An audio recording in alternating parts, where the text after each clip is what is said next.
کہ مسجد توڑ کر اپنا معبد بنانا ہے، مسجد کو ختم کر دیا، شہید کر دیا. بھائی حکومت تمہارے پاس، طاقت تمہارے پاس، کورٹ تمہارے پاس، وکیل تمہارے پاس، بنا لو. تمہاری کسی کتاب پہ بول کے تو نہیں آیا، نہ تمہارے دھرم پہ بول کر آیا، نہ تمہارے کسی گرو گھنٹال کو بول کے آیا. مجھے میرے مصطفیٰ کی عزت سے اللہ نے عزت دی. السلام علیکم ورحمۃ اللہ وبرکاتہ. 22 جنوری جیسے جیسے قریب آ رہی ہے ویسے ویسے سوشل میڈیا کے اوپر بیانات بھی آ رہے ہیں. علماء بھی اس میدان میں کود چکے ہیں اور اپنے اپنے اعتبار سے بیان دے رہے ہیں، مسلمانوں کو سمجھانے کی کوشش بھی کر رہے ہیں. لیکن سب سے زیادہ اگر کوئی ٹرینڈ کر رہا ہے اس دور میں تو وہ ہے مفتی سلمان اظہری صاحب. آپ کا ایک بیان سوشل میڈیا کے اوپر بہت تیزی کے ساتھ میں وائرل ہو رہا ہے. جو آپ نے حقیقت بیان کی ہے اس کو نوجوان سن بھی رہے ہیں. میں نے بھی جب سنا تو مجھے بھی بہت اچھا لگا. میں نے سوچا کیوں نہ اپنے چینل کے تھرو لوگوں تک اس کو اور پہنچا دیا جائے، آگے بڑھا دیا جائے. کیونکہ آپ نے دیکھا ہوگا کہ مفتی سلمان اظہری صاحب کی ذات وہ ذات ہے کہ دور حاضر میں جتنے علماء ہیں شاید کوئی خوف کھاتا ہو، لیکن سلمان اظہری نہ کسی سے ڈرتے ہیں، نہ کسی سے خوف زدہ ہوتے ہیں، اکیلے ہی چلتے ہیں. جب آپ کی آمد کرناٹکا کے اندر ہوتی ہے تو ہزار گاڑیاں آپ کے پیچھے پیچھے، ہزاروں نوجوان لبیک یا رسول اللہ کا نعرہ لگاتے ہوئے آپ کے پیچھے پیچھے ہوتے ہیں. یعنی کہ مفتی سلمان اظہری صاحب جب کسی سے خوف زدہ نہیں ہوتے، کسی سے ڈرتے نہیں ہیں، تو ایک بات ذہن کے اندر آتی ہے کہ آخر ان کو پاور اتنی ملتی کہاں سے، ان کو اتنی پاور کہاں سے ملتی ہے اور ان کے اوپر کس کا ہاتھ ہے، کون ان کو جو ہے سایہ بنا ہوا ہے. تو آئیے اس کا بھی آج خلاصہ کریں گے، لیکن ویڈیو کے بعد میں کہ کون مفتی سلمان اظہری صاحب کا ساتھ دے رہا ہے کہ جو بنا ڈرے اور بنا کسی سے جھجکے ممبر عام پر اور ممبر رسول پر کھلم کھلا دشمنان رسول اور دشمنان اسلام کو لتاڑتے رہتے ہیں. پہلے یہ بیان سنیں گے، اس کے بعد میں بتائیں گے کہ مفتی سلمان اظہری صاحب کے اوپر کس کا سایہ ہے اور کس کا ہاتھ ہے. سنیے.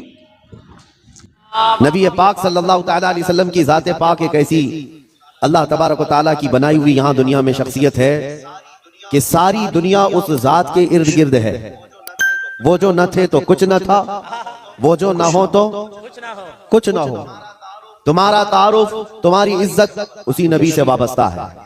حتیٰ کہ لوگ مشہور ہونے کے لیے آج حضور پاک صلی اللہ تعالیٰ علیہ وسلم کی گستاخیاں بھی کر رہے ہیں، اور ان کا مقصد صرف اور صرف اپنی قوم میں ہیرو بننا آج ایک فیشن بن چکا ہے دشمنان اسلام کے درمیان. بڑی بڑی کنٹریز میں بھی دیکھنے کو مل رہا ہے جس کو بڑا نیتا بننا ہے وہ حضور پر بھونکتا ہے، اسلام کے خلاف، قرآن کے خلاف. ان ظالموں کو کبھی ڈوب کر مر کر سوچنا چاہیے. ہندوستان ہی کی اگر میں بات کروں، مجھے تو میری اس ادا پر بھی فخر ہے کہ اللہ نے مجھے اگر کچھ عطا کیا ہے تو میرے رسول کے صدقے میں عطا کیا.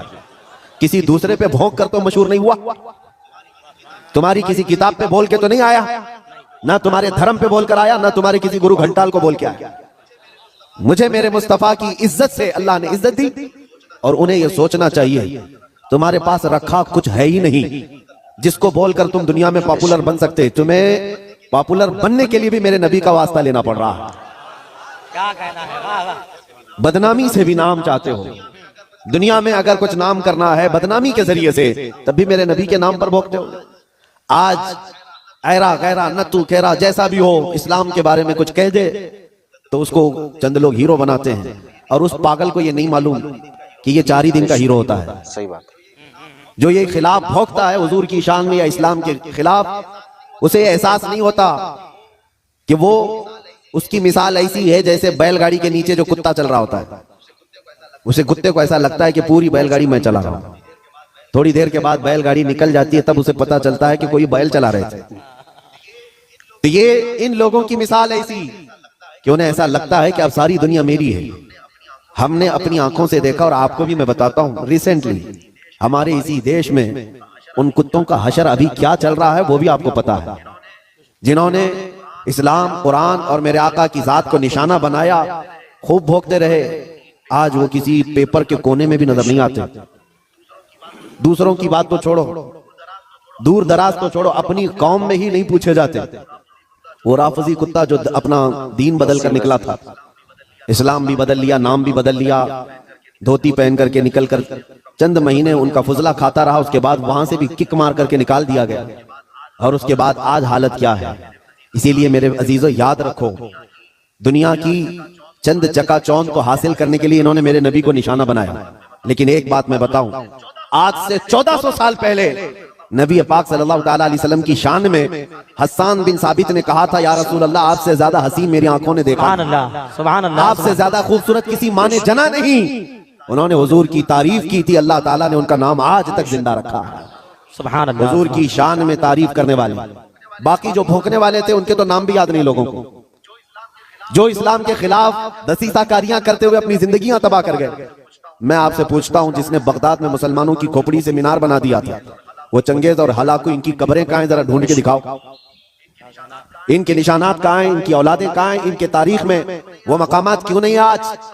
لیکن آج ہندوستان ہی نہیں، دنیا اسلام کے جس خطے میں بھی جاؤ، حضور پاک صلی اللہ تعالیٰ علیہ وسلم کے عشق میں بولنے والا امام احمد رضا ہر جگہ بولا جاتا ہے۔ واہ واہ واہ واہ واہ واہ، امام احمد رضا کا چرچا ہر جگہ ہوتا ہے۔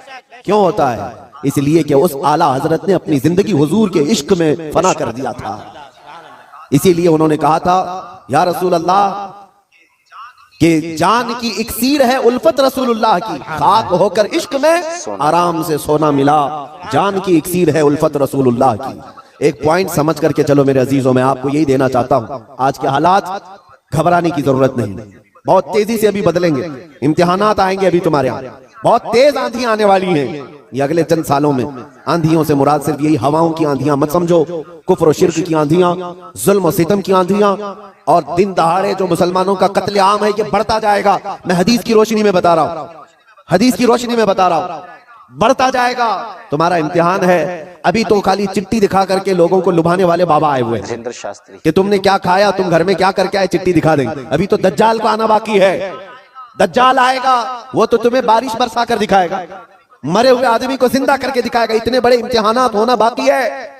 اس زمانے میں تمہارا کیا ہوگا، تم کس طرح سے زندگی گزارو گے؟ ایک علاج میں بتاؤں، ہر زمانہ چاہے جیسی بھی سختیوں والا آئے، کل کو اگر فسادات بھڑکا دیے جائیں، تمہارے سامنے تمہارے بچے ذبح کر دیے جائیں، تمہارے سامنے تمہاری عورتوں کے دوپٹے چھین لیے جائیں گے، قرآن پاک کو جلانے کی کوششیں ہوں گی، مسجدوں کے مینار و گنبد ختم کر دیے جائیں گے، یہ سارے حالات بڑھتے جائیں گے، تو کیا تم ان طوفانوں سے گھبرا کر یہ فیصلہ کر لو گے کہ جب تک میں اس دین میں رہوں گا روزانہ ایک مصیبت کو جھیلنا پڑے گا، اچھا ہے ان کی ہی جے جے کروں جیسے کچھ چلے گئے؟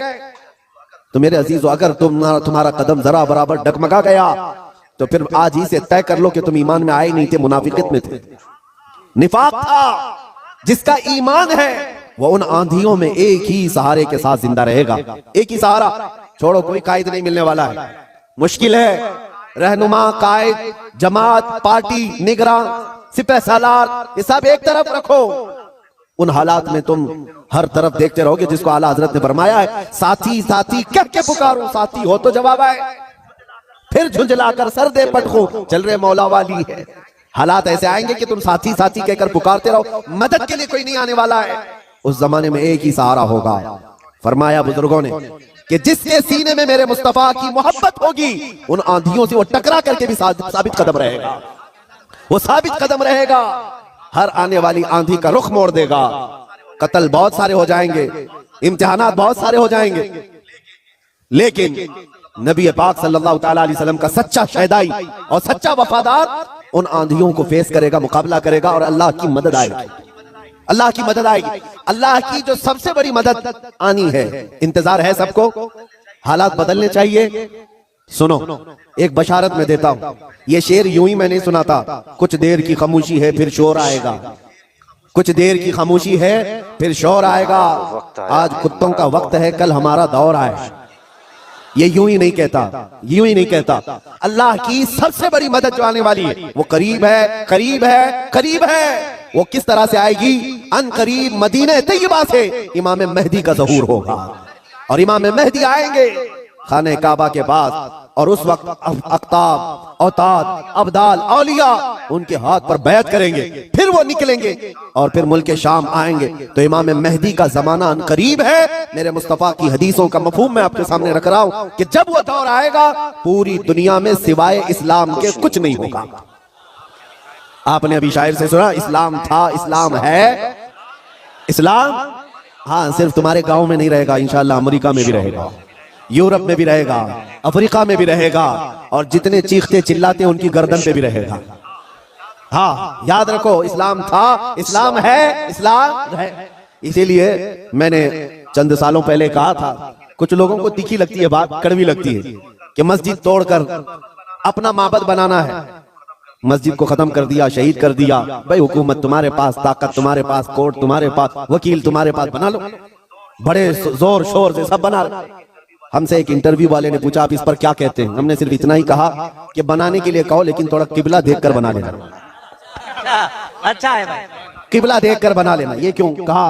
کیونکہ ہمیں پتا ہے میرے مصطفیٰ نے فرمایا ایک دور آئے گا جب ہر دیوار سے آواز آئے گی اللہ اکبر، ہر جگہ سے اللہ اکبر کی آواز گونجے گی۔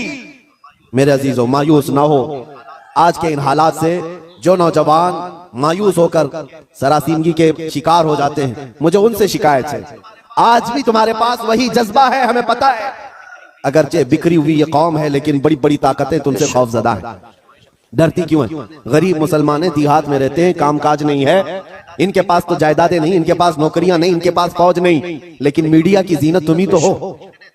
کتنے چینل ایسے ہیں جن میں ہمارا نام لیے بغیر تو دکان نہیں چلتی؟ حقیقت ہے یا نہیں؟ کیوں؟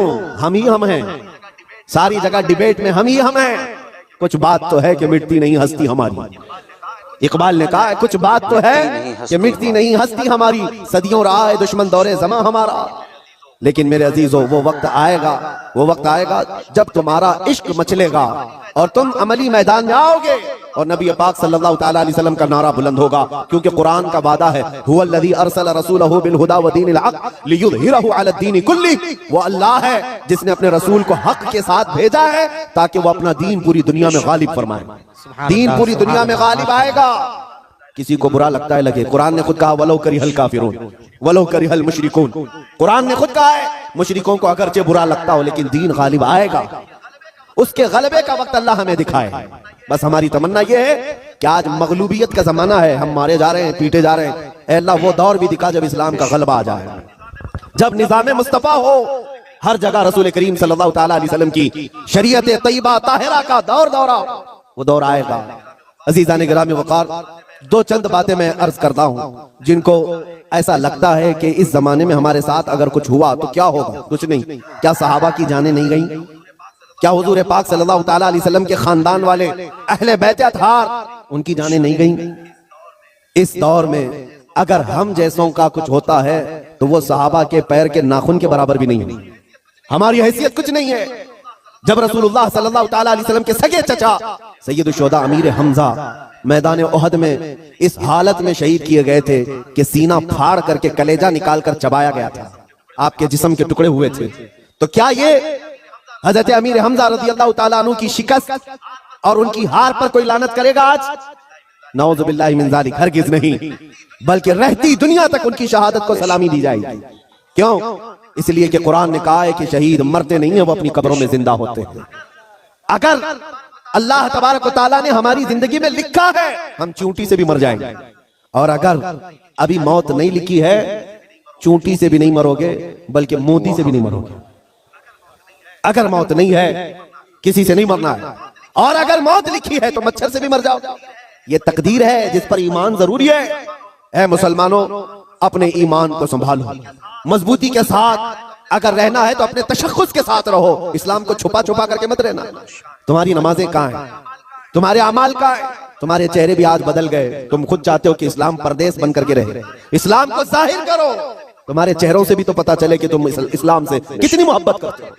تمہارے گھر کی بیٹیوں کی سروں پر اسلام تو نظر آنا چاہیے۔ اسلام کا نعرہ تو بڑے بلند آواز سے لگا نا، اسلام تھا، اسلام ہے اور اسلام رہے گا۔ کہاں رہے گا؟ تمہارے گھر میں کب رہے گا؟ تمہاری زندگی میں کب رہے گا؟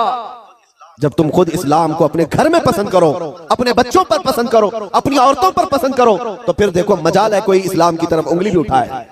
دنیا یہ دیکھ رہی ہے کہ ان کو اسلام کی طرف سے کوئی رغبت باقی نہیں رہ گئی ہے۔ اللہ کریم آپ سب کو اسلام کا سچا سپاہی بنا کر کے رکھے۔ عزیزان گرامی اوقات، میرا میسج صرف اتنا ہے کہ جینا ہے تو عشق رسول میں جیو، اور موت آئے تو میرے مصطفیٰ کے قدموں میں موت آئے۔ اس تمنا کے ساتھ جیو، انشاءاللہ العزیز یہاں پر کوئی بال بیکا نہ ہوگا، اور اگر ہوگا تو حضور کی محبت میں ہوگا۔ مکہ مکرمہ میں جب بلال حبشی کو لوگ مارتے تھے، ان کے سینے پر پتھر رکھتے، ان کو انگاروں میں سلایا جاتا تھا، تو کیا انہوں نے چھوڑ دیا تھا اسلام؟ نہیں، اب اسلام نہیں کہوں گا، تمہارے بھگوانوں کا نام لوں گا؟ نہیں، ان مصیبتوں میں بھی وہ ثابت قدم رہے۔ اور چند دنوں کے بعد جب اللہ تعالیٰ نے بلال حبشی کو آزادی عطا کی، میرے مصطفیٰ کے قدموں میں گئے، 6 سال کے بعد مکہ واپس آئے۔ توجہ، 6 سال کے بعد مکہ جب رسول اللہ کے ساتھ واپس آئے، مکہ فتح ہو چکا تھا، اور رسول اللہ نے بلال حبشی کو کعبے کی چھت پر چڑھایا تھا۔ دنیا دیکھ رہی تھی چند سالوں پہلے، یہی وہ بلال ہے جن کو مکہ کی گلیوں میں رسی ڈال کر کے کھینچا جاتا تھا پیروں میں، اور آج یہی بلال خانہ کعبہ کی چھت پر ہے اذان دینے کے لیے۔ کتنی تبدیلی ہے یہ دنیا کو پتہ ہونا چاہیے۔ جو نبی کی محبت میں زخم کھاتا ہے، اللہ اس کی عزت کو خانہ کعبہ سے بھی بلند کر دیتا ہے۔ حضور کی محبت میں زخم کھایا ہے، حضور کی وفاداری میں ثابت قدم رہا ہے، تو اللہ نے کعبے کی چھت پر چڑھایا ہے۔ عزیزان گرامی وقار، آج اگر مصیبتیں آتی ہیں تو اعلیٰ حضرت کا یہ شعر یاد رکھ لینا۔ اعلیٰ حضرت نے بہت پیارے انداز میں ہمیں سمجھایا ہے، خوف نہ رکھ رضا ذرا تو ہے عبد مصطفیٰ، خوف نہ رکھ رضا ذرا تو ہے عبد مصطفیٰ، تیرے لیے امان ہے، تیرے لیے امان ہے خوف نہ رکھ رضا ذرا تو ہے عبد مصطفیٰ، تیرے لیے امان ہے، تیرے لیے امان ہے۔ یہاں مفتی سلمان اظہری صاحب کی تقریر کا اختتام ہوا۔ آپ نے دیکھا اس تقریر کے اندر مفتی سلمان اظہری صاحب نے بے خوف بنا ڈرے مشرکین کو للکار کر کے اپنی تاریخ بھی بتائی، اور مسلمانوں کو یہ بھی بتایا کہ کیسے کیسے وقت ہماری تاریخ میں آئے ہیں کہ بغداد کے اندر جب ہلاکو خان نے خوریزی کی تھی، تو وہاں پر دریائے دجلہ کے اندر، آپ نے تاریخ پڑھی ہو یا نہ پڑھی ہو، اگر کسی سے سنی ہو تو بہتر ہے، نہیں سنی ہو تو چند اس کے نمونے آپ کے سامنے پیش کرتا ہوں۔ جب بغداد کے اندر ہلاکو خان نے خوریزی کی تھی، اس وقت پورے بغداد سے انہیں مسلمانوں کی گردنوں کا، مسلمانوں کے سروں کا مینار تعمیر کیا تھا۔ یہاں کے دریائے دجلہ کے اندر مسلمانوں کے خون سے جو پانی تھا وہ تک لال ہو گیا تھا، اور دریائے دجلہ کے کنارے اس نے اتنی لائبریری کی کتابوں کو جلایا تھا جس میں قرآن بھی تھا، احادیث کی کتابیں بھی تھیں، کہ دریائے دجلہ کا پانی کالا ہو گیا تھا۔ وہ ظالم یہ سمجھ رہا تھا کہ اسلام بغداد سے ختم ہو گیا، دنیا سے اسلام ختم ہو گیا، لیکن وہی بغداد آج بھی چمک رہا ہے، دمک رہا ہے، اور اسلام کو مٹانے والے خود ہی ختم ہو گئے۔ جو یہ سوچتے ہیں کہ اسلام کو ہم مٹا دیں گے، وہ خود تو مٹ جائیں گے، لیکن اسلام نہ کل مٹاتا، نہ آج مٹا ہے، نہ صبح قیامت تک مٹے گا۔ تو مفتی سلمان اظہری صاحب کو یہ پاور کہاں سے ملتی ہے؟ اعلیٰ حضرت کا ایک شعر پڑھو کہ کیا دبے جس پہ حمایت کا ہو پنجہ تیرا، کیا دبے جس پہ حمایت کا ہو پنجہ تیرا، شیر کو خطرے میں لاتا نہیں کبھی کتا تیرا۔ تو یہ پاور اعلیٰ مفتی سلمان اظہری صاحب کو کہیں اور سے نہیں مل رہی، بلکہ بغداد سے مل رہی ہے۔ اور اعلیٰ حضرت نے فرمایا تھا کہ کسی کی جے بجے ہم کیوں پکاریں، کیا غرض ہم کو، ہمیں کافی ہے سید اپنا نعرہ یا رسول اللہ۔ السلام علیکم ورحمۃ اللہ وبرکاتہ۔